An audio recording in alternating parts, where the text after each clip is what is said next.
In most films and television shows, an event happens, a character reacts to it, and they move on. But in 2017's acclaimed limited series Big Little Lies, this isn't the case. In fact, unlike most shows, a large portion of the runtime is spent focusing on characters just sitting, thinking, and reflecting. This is so uncommon in modern filmmaking that it feels fresh, and allows us a true glimpse inside these characters' minds. But the key to all of this is how director Jean-Marc Vallée captures these reflections, the editing technique that is employed to make them feel real, and the effect they have on how we relate to all this drama, trauma, and regret.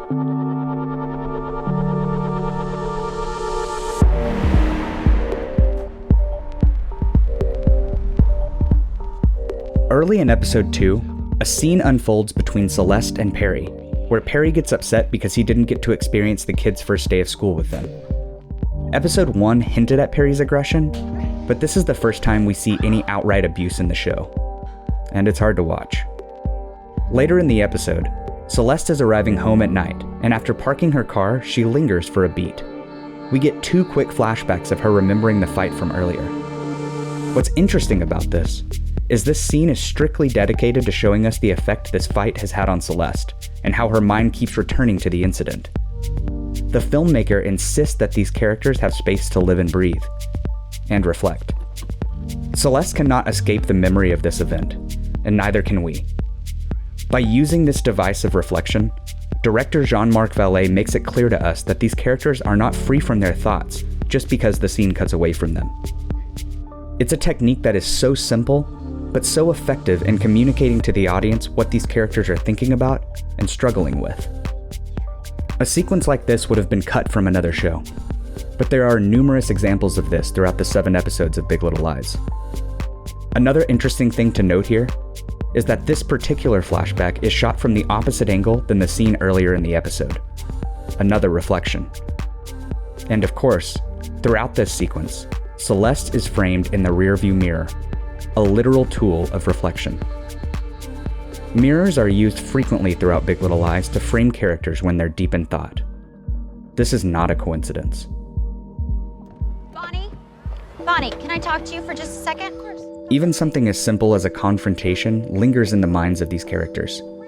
An example of this is when Madeline berates Bonnie for taking Abigail to Planned Parenthood without her permission. After the confrontation, we get an additional scene of Madeline replaying the incident in her mind, fantasizing about how she could have scolded Bonnie more effectively.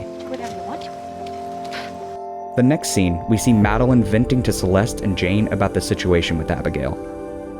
This may seem redundant, but it's true to life. No, I love my grudges. I tend to them like little pets. All right. When something happens to us, we think about it, we complain about it, we obsess over it. So do these characters. Were there others? Other Saxons in your internet search? Listen, you moved to Monterey to start over, to build a future. I suggest you focus on that, not the past. The past haunts characters in Big Little Lies, especially Jane, who was raped a few years before the show begins. Jane's mind is plagued with trauma from the night she was assaulted, and flashbacks from the assault are littered throughout every episode of the series. What's interesting about Jane, though, is that her memories are intertwined with dark fantasies and dreams of finding and killing her attacker. These fantasies are presented exactly how her memories are, in quick flashbacks, in little details. The line between memories and fantasies is blurred, because that's how our minds work. By interspersing these moments throughout the season, we experience Jane's trauma in the present, just as she does. It's something she lives with every moment of every day. And by leaning into that fact, Jane's past is just as alive for us as it is for her. I make mistakes. I've made mistakes bigger than this. Last year I cheated on it. Flashbacks are used over and over again throughout the series, whether it be to show the regret that Madeline has over having an affair, or the inevitability of confronting the truth when Celeste tries to justify Perry's abuse to her therapist.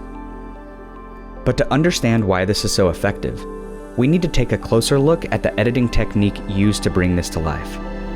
A technique Jean-Marc Vallée coined in his earlier work, and continued to use in his follow-up to Big Little Lies, sharp objects. A Jean-Marc Vallée flashback is literally just that. A flash. Blink, and you'll miss it. Other films and shows tend to have extended flashbacks that sometimes can even run for the full length of an episode. I didn't do anything. But not this director. His main objective is to make these reflections feel as real as possible. Think about it. When you're recalling a memory, isn't this what it feels like? Just a flash, and it's gone. Sound is another important element to the equation here. Jean-Marc Vallée chooses not to include the sound of Celeste and Perry's fight. Instead, the diegetic sound from the present moment continues throughout, adding to the realism of the memory. Too often, flashbacks in films are used as a crutch for lazy writing, as a tool for exposition. Jean-Marc Vallée's main focus is character. He uses flashbacks as a window into their minds, a way for us to experience their thoughts, fears, regrets, and traumas. We experience these emotions with these characters, and because they are presented so subjectively and so realistically, we can't help but relate. Kind of quiet. I'm just reflecting on all of it.